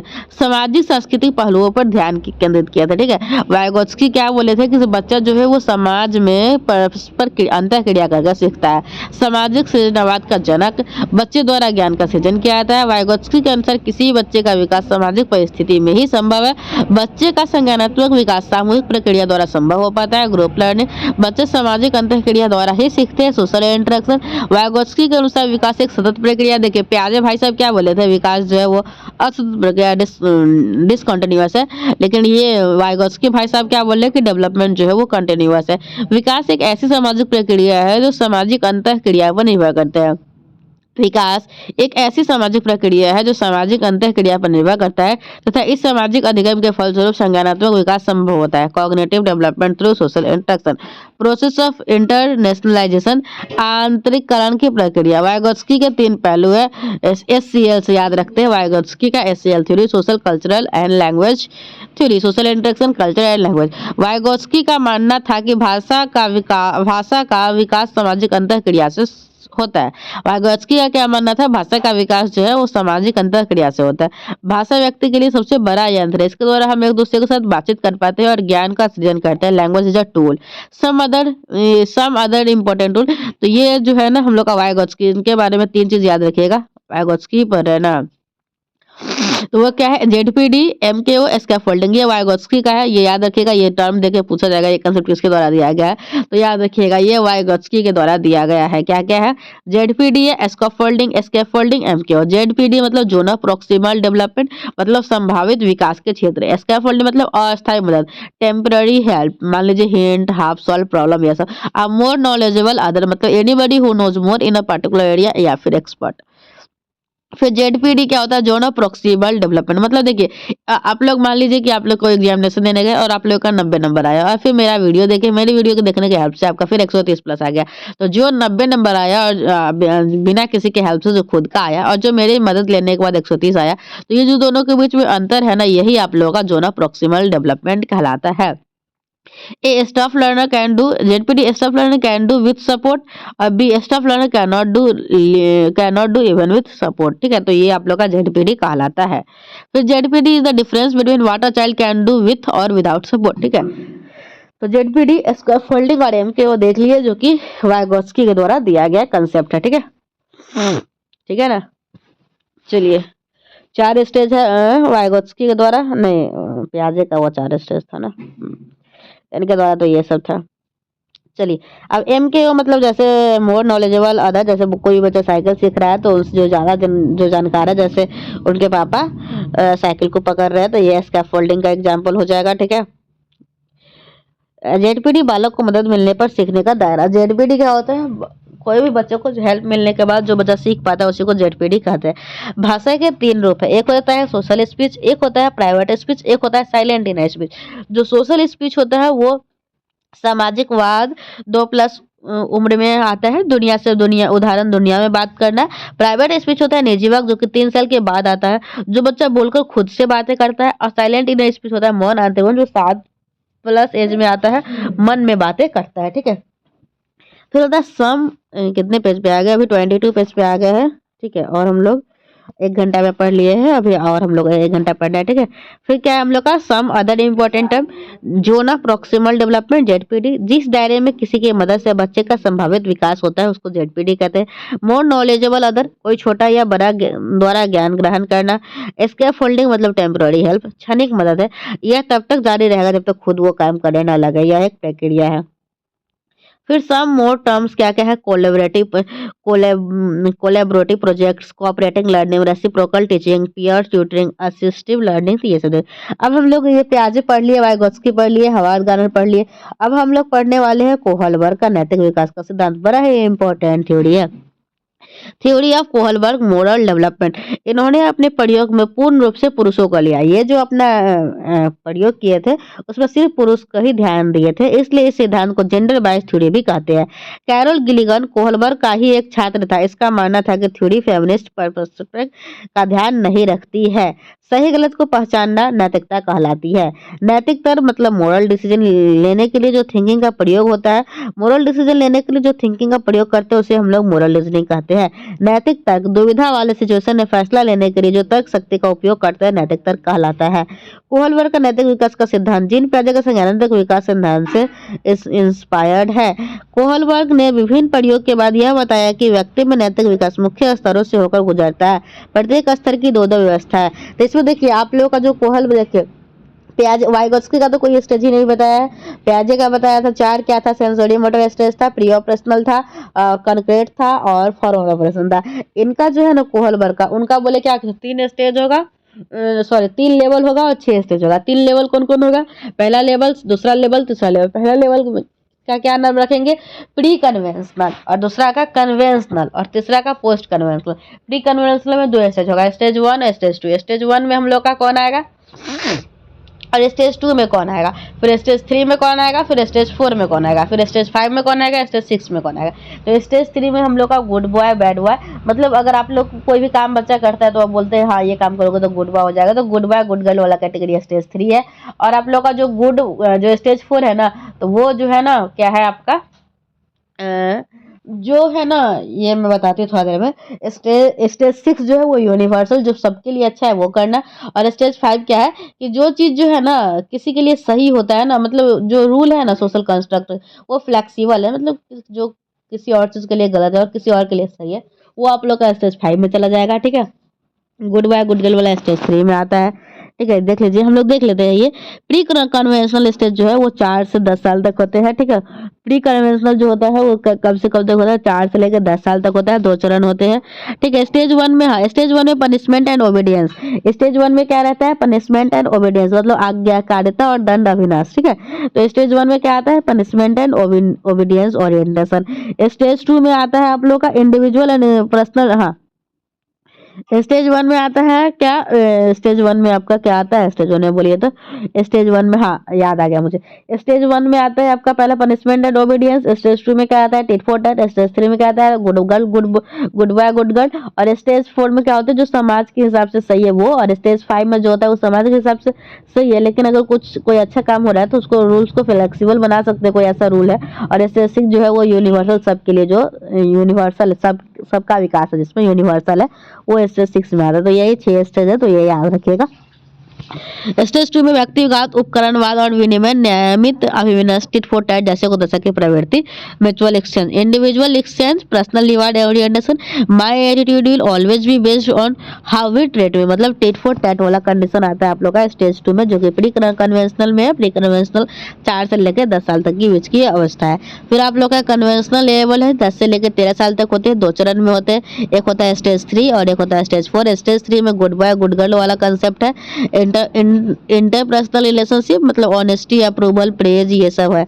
और स्टेज 4 में है जो लॉ एंड ऑर्डर होता है। स्टेज 4 क्या होता है? लॉ एंड ऑर्डर, मतलब कानून और व्यवस्था, जो कानून बना हुआ है ये काम करना है। जैसे आपको पता है कि हाँ ट्रैफिक रूल पे रुकना है, ये सब लॉ एंड ऑर्डर जो भी है उसको मेंटेन करना है। ठीक है। Maintaining the social order, law and order, ये स्टेज 4 में आ जाएगा। फिर प्री कन्वेंशनल पढ़ लिए, कन्वेंशनल पढ़ लिए। प्री कन्वेंशनल 4 से 10 था, फिर 10 से 13, फिर 13 से ऊपर वाले उम्र के एज को पोस्ट कन्वेंशनल लेवल कहते हैं। इसमें भी 2 चरण होते हैं, एक होता है स्टेज 5, स्टेज 6। स्टेज 5 क्या होता है? Social contract and individual right, social contract orientation and individual fight, अनुबंध अविन्यास।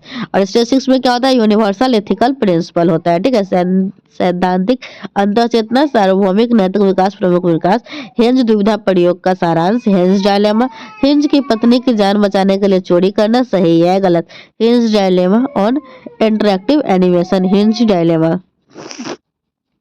फिर है हम लोगों का आलोचना, क्रिटिसिज्म। फिर है आप लोग का आलोचना, नॉट एप्लीकेबल। हाँ, ये जो है जो कोहलबर्ग का नैतिक सिद्धांत है, इनका क्रिटिसिज्म, आलोचना क्यों किया गया था। Not applicable in all culture, ये सभी संस्कृतियों पर यह सिद्धांत लागू नहीं होता है। हाइपोथेटिकल सिचुएशन, परिकल्पनात्मक परिस्थिति है। और बात सिंपल है, लिंग रूढ़िवादिता पाई गई है। ठीक है, ये सारा हो गया। अब हम लोग देखेंगे इंक्लूसिव एजुकेशन, समावेशी शिक्षा को। तो समावेशी शिक्षा के अंतर्गत बच्चों की जरूरत के आधार पर शिक्षा देना चाहिए। समावेशी शिक्षा क्या होता है? तो समावेशी शिक्षा के अंतर्गत बच्चों की जरूरत के आधार पर शिक्षा देनी चाहिए। पृथ्वीकरण प्रकृति के नियम के विरुद्ध है, मतलब अलग अलग करना, ये नेचर के नियम के अगेंस्ट है। संयुक्त राष्ट्र 1993 में सभी को समान अवसर के द्वारा सभी वंचितों के संयुक्त राष्ट्र संघ 1993 में सभी को समान अवसर के द्वारा सभी वंचितों को शिक्षा कराने का सभी राज्यों को आवश्यक दायित्व सौंपा गया है।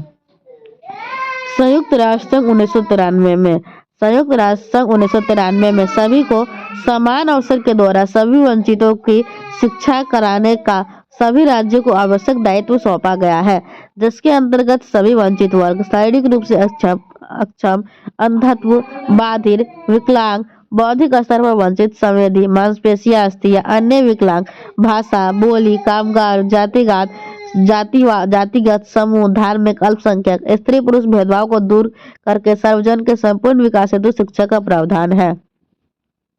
फिर क्या है, संविधान के 86वें संविधान के अनुसार भारत में 6 साल से लेकर 14 साल की आयु के बालकों को निःशुल्क शिक्षा का अधिकार प्रदान है। फॉर डिसेबल्ड चिल्ड्रन 6 से लेकर 18 साल। अक्षमता के प्रकार तो ये देख लेते हैं, जैसे दृष्टि अक्षमता, श्रवण अक्षमता, मानसिक अक्षमता, गामक अक्षमता, अधिगम अक्षमता, visual disability, auditory disability, intellectual disability, locomotor disability, learning disability. तो हम लोग का कुछ अधिगम अक्षमता के प्रकार, जैसे हम लोग का हो गया डिसलेक्सिया। डिसलेक्सिया में डिसलेक्सिया एल आ रहा है, मतलब लर्निंग प्रॉब्लम है, लर्निंग डिसऑर्डर है। मतलब डिसलेक्सिया एक व्यापक शब्द है जिसका संबंध पठन विकार से है। पढ़ने में कठिनाई होती है, ई एवं क में विभेद नहीं कर पाता है, बी को पी पढ़ लेता है, ठीक है, इसमें अंतर नहीं कर पाता है, इसको डिसलेक्सिया बोलते हैं। सौ और वाज, न्यूक्लियर और अनक्लियर अंतर नहीं समझ पाता है। लेटर रिवर्स कर देना, पढ़ना इत्यादि। जब पढ़ने में कठिनाई होती है तो लिखने में भी त्रुटि हो सकती है, ये डिसलेक्सिया में आएगा। फिर है एप्रेक्सिया। एप्रेक्सिया मतलब होता है यह एक ऐसा शारीरिक विकार है जिसके कारण व्यक्ति मांसपेशियों के संचालन से संबंधित सूक्ष्म गति कौशल से लिखने, चलने, बोलने, टहलने में निपुण नहीं होता है। एप्रेक्सिया में पी आ रहा है, पी मतलब फोन मतलब बोलना होता है, मतलब बोलने में निपुण नहीं हो पाता है, ठीक है। यह मस्तिष्क के सेरिब्रम के क्षति के कारण उत्पन्न विकार है। यह मस्तिष्क के सेरिब्रम क्या है, सेरेब्रम में, यह मस्तिष्क के सेरेब्रम में क्षति के कारण उत्पन्न विकार है। अब होता है हम लोग का डिस्प्रेक्सिया। अच्छा, एक है एप्रेक्सिया, एक है डिस्प्रेक्सिया। डिस्प्रेक्सिया में बोलेगा लेकिन ठीक से नहीं बोल पाएगा, और एप्रेक्सिया में डायरेक्ट नहीं बोलेगा। डिस्लेक्सिया अपरेक्सिया का प्रकार है, मस्तिष्क में क्षति के कारण होता है। हाथ एवं आंखों के बीच समन्वय में संतुलन स्थापित नहीं कर पाता है। नहीं नहीं नहीं, इसमें ऐसा नहीं है। डिस्प्रेक्सिया वो नहीं होता। डिस्प्रेक्सिया होता है मतलब हाथ और आंखों के बीच समन्वय में संतुलन स्थापित नहीं कर पाता है। डिस्प्रेक्सिया तंत्रिका तंत्र संबंधी विकार है जिसे सेंसरी इंटीग्रेशन डिसऑर्डर भी कहते हैं। अफेसिया में ये है, पी से फोन बोलने वाला है। भाषा एवं संभाषण अधिगम क्षमता, मौखिक रूप से सीखने में, विचारों को व्यक्त करने में समस्या, मस्तिष्क में किसी प्रकार की क्षति से यह अफेसिया उत्पन्न होती है। और डिस्फेजिया मतलब मस्तिष्क में क्षति के कारण बातचीत करने में आंशिक या पूर्णतः क्षमता। तो उतरा के जो बोलता रहता है ना, वो डिस्फेजिया में जाएगा। डिस्प्रेक्सिया में वो जो मसल्स वाला जो काम करना होता है ना, वो हैंड और आई में कोऑर्डिनेशन नहीं बैठा पाता है, जैसे उनको शर्ट के बटन लगाने में दिक्कत होगा, ये सब जाएगा एप्रेक्सिया में। फिर है अलेक्सिया। अलेक्सिया मतलब है एल फॉर लर्निंग, मतलब ये पढ़ने में अक्षमता होगा। मस्तिष्क में क्षति के कारण पढ़ने में अक्षमता है। इसे शब्द अंधता या पाठ अंधता या विजुअल अफेसिया भी कहते हैं। यह अर्जित डिसलेक्सिया है। अलेक्सिया के कारण अफेसिया एवं डिस्कवर जैसे अधिगम अक्षमता होना भी संभव है, किंतु प्रत्येक स्थिति में संभव नहीं है। फिर डिस्ग्राफिया मतलब जिसे ग्राफ मतलब लिखना, मतलब लिखने संबंधी अक्षमता होगा, ठीक से नहीं लिख पाता है। हाथ, हथेली या अंगुली संबंधी गड़बड़ियां, मस्तिष्क संबंधी कुछ गड़बड़ियां। डिसकैलकुलिया जिसको मैथ्स में दिक्कत है, गणित अंकगणित समझने में कठिनाई, इसे न्यूमलेक्सिया भी कहा जाता है। ग्राफिकल, लेक्सिकल, ऑडियोग्नेटिक, वर्बल, मस्तिष्क संबंधी कुछ गड़बड़ियां। डिस्थेमिया वो क्या होता है, गंभीर तनाव की अवस्था। डिस्थेमिया मतलब टी से, थेमिया में टी है तो टी से टेंशन मतलब स्ट्रेस, मतलब गंभीर तनाव की अवस्था। व्यक्ति की मनोस्थिति हमेशा निम्न होती है। बालक का अधिगम प्रभावित होता है। फिर क्या है डिस्मॉर्फिया में भ्रम वाली स्थिति होती है। भ्रम हो जाता है कि शरीर के कुछ अंग बहुत छोटे या अपूर्ण है। शरीर के विभिन्न अंगों की तुलना दूसरे लोगों से करने लगता है। इसका प्रतिकूल प्रभाव उसके अधिगम पर पड़ता है।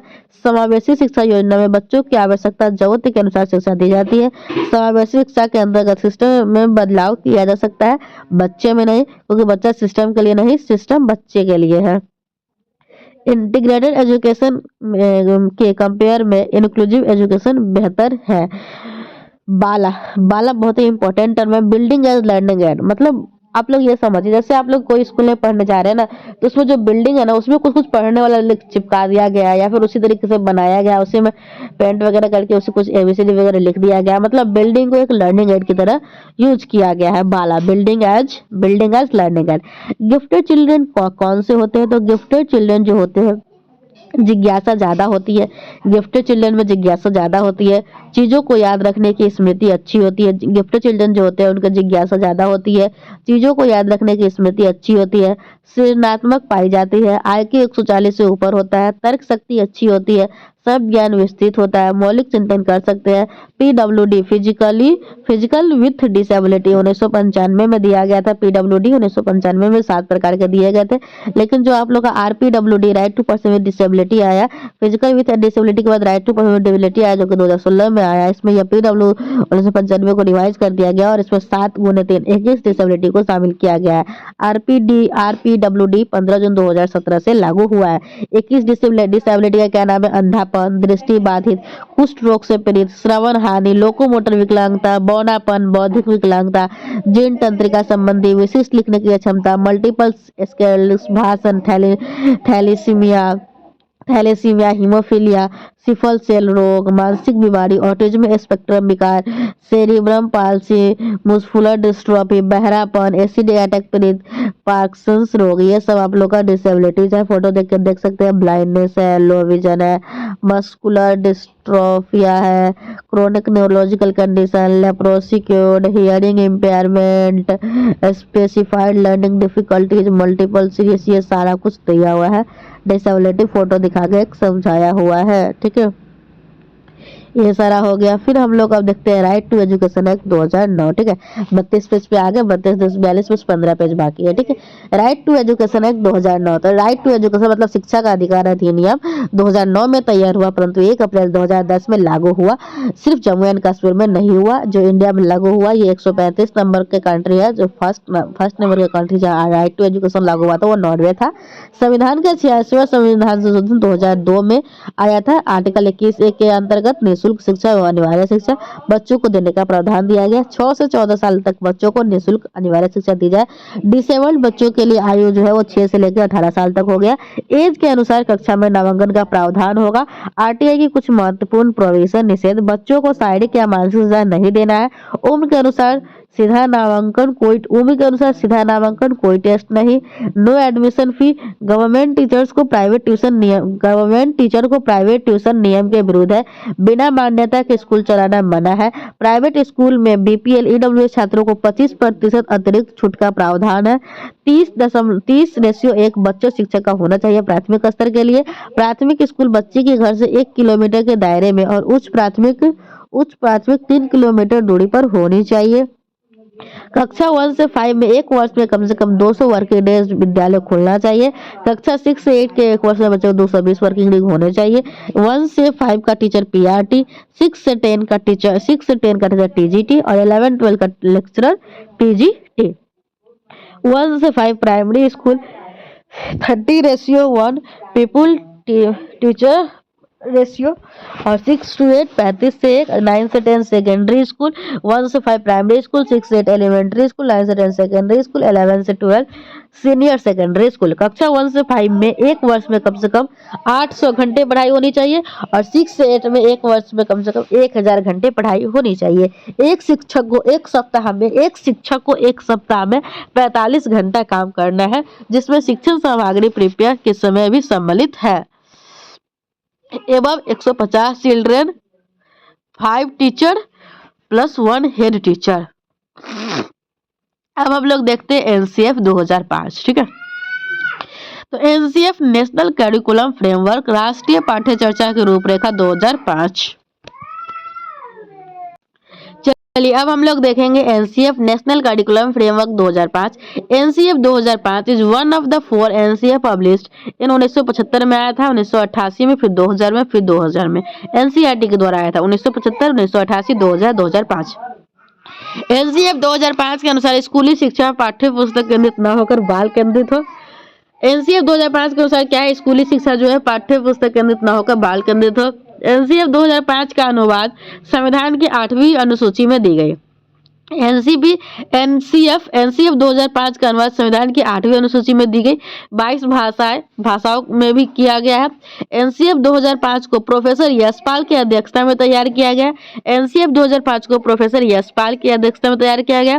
राष्ट्रीय पाठ्यचर्या की रूपरेखा 2005 के मुख्य उद्देश्य ज्ञान को स्कूल के बाहरी जीवन से जोड़ा जाए, पढ़ाई को रटन प्रणाली से मुक्त किया जाए, पाठ्यचर्या पाठ्यपुस्तक केंद्रित न हो, विद्यालय में दी जाने वाली शिक्षा को विभिन्न प्रकार की गतिविधियों से जोड़ा जाए, राष्ट्रीय मूल्यों के प्रति आस्थावान विद्यार्थी तैयार किए जाए, बिना भार के अधिगम या learning without वर्डन 1993 report based NCF 2005 5 विधियों पर जोर देता है।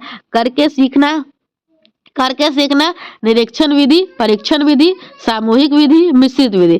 करके सीखना मतलब लर्निंग बाय डूइंग, निरीक्षण विधि मतलब इंस्पेक्शन मेथड, परीक्षण विधि मतलब टेस्ट मेथड और सामूहिक विधि मतलब ग्रुप लर्निंग, मिश्रित विधि मतलब मिक्स्ड मेथड। एनसीएफ 2005 में रचनावाद की समझ प्राप्त होती है। एनसीएफ 2005 के अनुसार एक शिक्षक की भूमिका एनसीएफ 2005 के अनुसार एक शिक्षक की भूमिका सुविधादाता जैसी होनी चाहिए, teacher as a facilitator based on constructive. NCF 2005 के अनुसार अंग्रेजी सीखने का उद्देश्य बहुभाषावाद होनी चाहिए, मल्टीलिंगुअलिज्म। एनसीएफ 2005 करके सीखने पर बल देता है। समाजीकरण एक ऐसी प्रक्रिया है जिसमें मानव समाज द्वारा सीखता है और यह पूरे जीवन तक निरंतर चलती है। समाजीकरण की प्रक्रिया से प्रभावित होती है पालन पोषण, सहयोग, अनुकरण, पुरस्कार एवं दंड।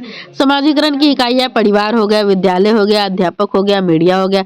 बच्चे के समाजीकरण के मुख्यतः 2 तरह की एजेंसी होती है, एक एक्टिव एजेंसी, एक पैसिव एजेंसी। एक्टिव एजेंसी जहाँ बच्चा सक्रिय होता है, बच्चे पर सीधा प्रभाव पड़ता है, परिवार, दोस्त, पड़ोसी, रिश्तेदार, स्वास्थ्य, बल्ब, स्कूल।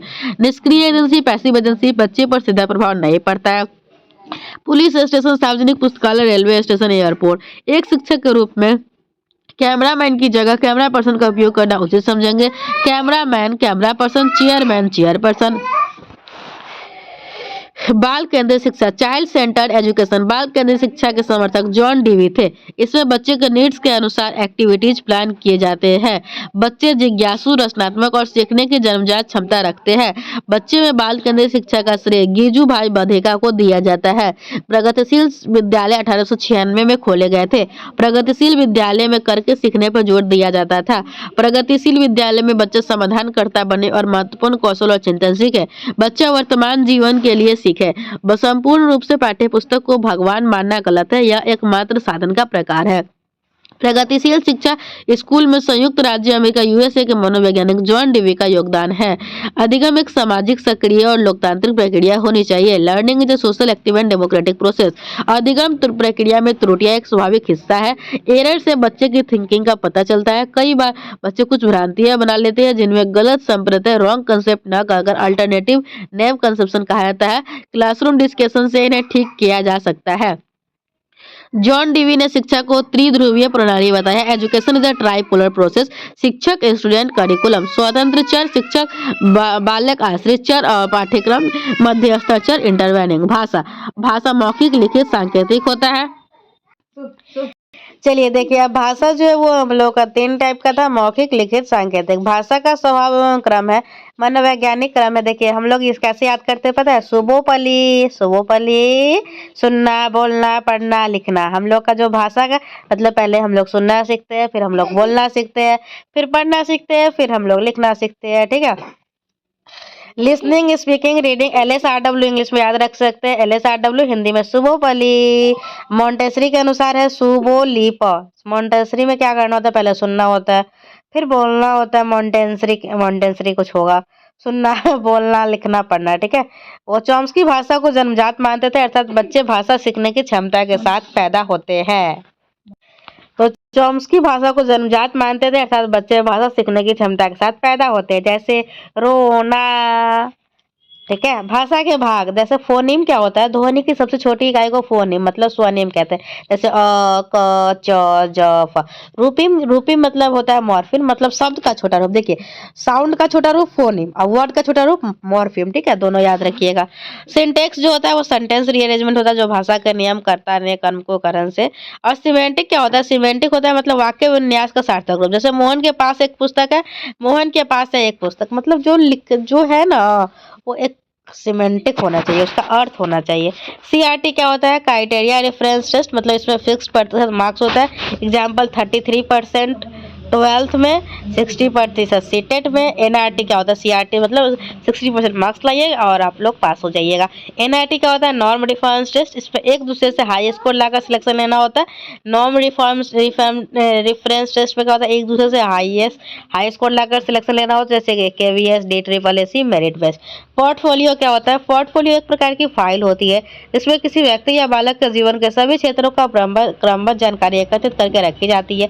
यानी किसी बालक की क्या उपलब्धियां है, क्या कमियां हैं, सभी जानकारी पोर्टफोलियो में संचित रहते हैं।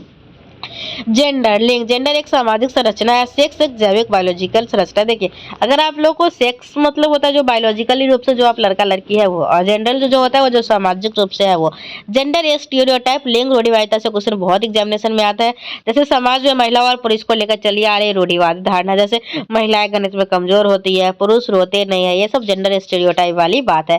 जेंडर बायस, लिंग पक्षपात, मतलब एक शिक्षक को गर्ल्स और बॉयज में जेंडर पार्शियलिटी, लिंग समता रखनी चाहिए। और जेंडर न्यूट्रल लैंग्वेज, लिंग तटस्थ भाषा का प्रयोग करना चाहिए। ठीक है, कैमरामैन गलत है, कैमरा पर्सन सही है। ठीक है, चलिए फिर हम लोग का ब्लूम का टेक्सोनॉमी है। आप लोग का ब्लूम टेक्सोनॉमी हम लोग ट्रिक से याद रखते हैं। कैप, कैप मतलब सी से कॉग्निटिव, ए से अफेक्टिव, सी से पी से साइकोमोटर। ठीक है, ब्लूम ने लर्निंग के 3 पक्ष दिए। कॉग्निटिव जो है वो आप लोग का हेड से संबंधित है, अफेक्टिव जो है हार्ट इमोशन से संबंधित है, साइकोमेटर जो है वो हैंड कॉग्निटिव से संबंधित है। हेड हार्ट हैंड, तो इसको हम लोग 3H फॉर्मूला के नाम से भी जानते हैं। कॉग्निटिव डोमेन जो है वो हम लोग का एक 1956 वाला है, एक 2001 वाला है। 1956 में जो है वो नाउन फॉर्म में है, 2001 वाला जो है वो वर्ब के फॉर्म में है। 1956 में सबसे पहले नॉलेज है, फिर कॉम्प्रिहेंशन है, फिर एप्लीकेशन है, फिर एनालिसिस है, फिर सिंथेसिस है, फिर एवोल्यूशन है। वर्ब फॉर्म में भी है, नॉलेज का रिमेंबर, कॉम्प्रिहेंशन का अंडरस्टैंड, एप्लीकेशन का अप्लाई, एनालिसिस का एनालिसिस। बस दो जो है ना वो इन्वर्स हो चुका है, मतलब पहले इवेल्युएट फिर create. The cognitive domain involves the development of our mental skill and the acquisition of knowledge. फिर हम लोग का थॉर्नडाइक का ट्रायल एंड एरर थ्योरी है। Thorndike gave 3 primary law of learning, law of effect, law of readiness, law of exercise. इसको double E R या R double E इस तरीके से याद रख सकते हैं। Law of effect, law of readiness, law of effect, law of readiness, law of exercise. ठीक है, ये तो थॉर्नडाइक का फॉर्मूला था। अब हम लोग का है नेशनल एजुकेशन पॉलिसी 2020। तो ये है डॉक्टर के कस्तूरिरंगन कमेटी के द्वारा दिया गया था रिपोर्ट 31 मई 2019 को। फिर है MHRD renamed as education ministry, जो MHRD जो है उसका नाम नया है एजुकेशन मिनिस्ट्री। जो न्यू एजुकेशन पॉलिसी है वो आप लोग का 5+3+3+4 के फॉर्मेट में चलेगा। मतलब 5 साल में, मतलब 3 साल से लेके आप लोग को 5 साल तक, 8 साल की उम्र तक 2 में रहना है। फिर 3 साल का है कोर्स, मतलब पहले फिर आप लोग किसी भी हाल में 3 साल में स्कूल में प्रवेश ले लेना है। 3 साल से लेकर 8 साल तक आप लोग फंडामेंटल फाउंडेशनल का ठीक कीजिएगा। 8 से 11 साल 3 साल में प्रिपरेटरी क्लास में, फिर 11 से 14 3 साल तक मिडिल क्लास में, फिर 14 से 18 सेकेंडरी में जाना है आप लोग का। 5+3+3+4 ये न्यू एजुकेशन पॉलिसी है। ठीक है, 3 साल से लेकर 8 साल तक बच्चे फाउंडेशनल क्लास में रहेंगे। 8 साल से 11 साल तक बच्चे प्रिपरेटरी क्लास में रहेंगे। 11 से लेकर 14 साल तक मिडिल क्लास में, 14 से 18 सेकेंडरी क्लास में। तो ये 5+3+3+4 याद रखिएगा। ठीक है, फिर हम लोग का क्या है, transforming curricular and pedagogical structure है, एग्जिस्टिंग एकेडमिक स्ट्रक्चर है। अभी जो है वो आप लोग का 10+2 चलता है। अभी जो है क्या चलता है, 10+2 चलता है। नया जो है वो आप लोग का कैसे चलेगा, मतलब देखिए, आंगनबाड़ी स्कूल बाल वाटिका में जो पढ़ेंगे वो 3 से लेकर 6 साल तक पढ़ेंगे। फिर क्लास 1 में जाइएगा तो 6 से, क्लास 1 और 2 मिला कर 6 से 8। फिर क्लास 3 से लेकर 5 तक 8 से 11 साल में। फिर क्लास 6 से लेकर 8 तक 11 से 14 साल में। और फिर क्लास 9 से लेकर 12 तक 14 से लेकर 18 साल में। ये आप लोग को मतलब न्यू एजुकेशन पॉलिसी के अकॉर्डिंग 3 साल में आप लोग को स्कूल में प्रवेश कर लेना है। और इस तरीके से आप लोग 18 साल की उम्र में तक क्या हो जाइएगा, इंटर पास हो जाएगा आपका। New pedagogical structure and curriculum structure of school education 5+3+3+4। 3 साल जो है आंगनबाड़ी या फिर प्री स्कूल में रहना है, और 12 ईयर जो है वो स्कूल में रहना है। सेकेंडरी फाउंडेशनल स्टेज 5 साल का होगा, multi level play activity based learning. Preparatory stage 3 साल का होगा, play discovery and activity based and interactive classroom learning. Middle stage जो है वो experimental learning in the science, mathematics, arts, social science and humanities.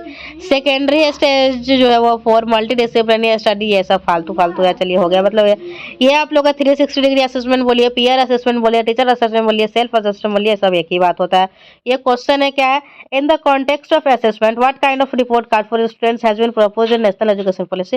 Report card special relative performance of the students in comparison to others. Comparison कैसे भी गलत होगा। Reports card of students performance in paper and pencil test हो जाए नहीं। 360 degree ये आप लोग का डी जो है वो सही हो जाएगा, ठीक है, सी सही है, सी ही ना बोले 360 डिग्री, हाँ ठीक है। फिर आप लोग का एक जो है वो नेशनल एजुकेशन पॉलिसी 2020 है, शिक्षक शिक्षक पर्व examination and assessment reform, PARAKH, performance assessment performance assessment review and analysis of knowledge of holistic development equipping students with 21 century. फिर क्या है, नेशनल एजुकेशन पॉलिसी 2020 है, शिक्षक पर्व, holistic progress card, students will be evaluated on cognitive affective and psychomotor domain cap, reduction in curriculum content to enhance essential learning and critical thinking, gender inclusion fund, KGBV up to grade 12, reduction in the curriculum to core concept, curriculum and pedagogy in school learning should be holistic, integrated, enjoyable and engaging, recognizing, identifying and fostering the unique capabilities of each student, respect for diversity and respect for the local context, full equity and inclusion, gender identities, social cultural identities, geographical identities, disabilities, social economic conditions, socially and economically disadvantaged group. All language, no language is being imposed. Mother tongue or regional language till grade 5. Sanskrit as an optional at all level. 3 language formula. Multilingual flexibility is still the basis for the new NEP 2020 ISL Indian Sign Language. ये आप लोग का है 21 century का है। Literacy numeracy में क्या क्या है आप लोग का, entrepreneurial spirit, engage thinker, ethical citizen, digital literacy, communication, social responsibility, creativity and innovation, critical thinking, collaboration and leadership. 21 century जो है वो क्या है, क्रिटिकल थिंकिंग है, creativity, collaboration, communication, information literacy, media literacy, technological literacy, leadership, initiative, productivity, social skills, flexibility. Critical thinking अदला बदली, critical thinking क्या होता है, अदला बदली, इम्प्रोम्प्टू डिबेट, क्रिटिकल थिंकिंग अदला बदली, impromptu debate, ask yourself made question, गोलमोल, asking riddles, gap fill in, पूछो तो समझे, क्रॉस क्वेश्चनिंग। इनोवेशन में project based learning, virtual reality, two is enough, let them free, give them a break. Collaboration मतलब save the last word for me, hands on project, chain game, search to win, dumb charts. Communication मतलब guide for the blindfold, feeling and important, talks in pair, silence talk day, student class. ICT literacy, information literacy, media literacy, designing a blog, website, PPT, know how, teach, learn, copy, flexibility and adaptability, different use of household items, make up a new game, flip classroom, shuffle। ठीक है, यह the shifter proposal in national education policy is from standardise to flexibility, option A correct है। फिर meta cognition, परासंज्ञान, meta cognition मतलब beyond cognition मतलब परासंज्ञान, यानी संज्ञान से के परे सोच पाना, प्लान कर पाना और मूल्यांकन कर पाना। Thinking about thinking, awareness about awareness. ठीक है, मेटा कॉग्निशन साइकिल है, एसेस द टॉक, इवेल्यूट, फिर प्लान द अप्रोच, फिर अप्लाई, फिर रिफ्लेक्ट, इस तरीके से हम लोग करना है। Awareness and understanding of one's own thought process, 4 important point of metacognition, plan and organize, monitor your own work, direct your learning, self reflection। फिर ये क्या है, नॉलेज और awareness of self as knower डिप्रिचेस, मेटाकॉग्निशन हो जाएगा इसका अर्थ से ज्ञान।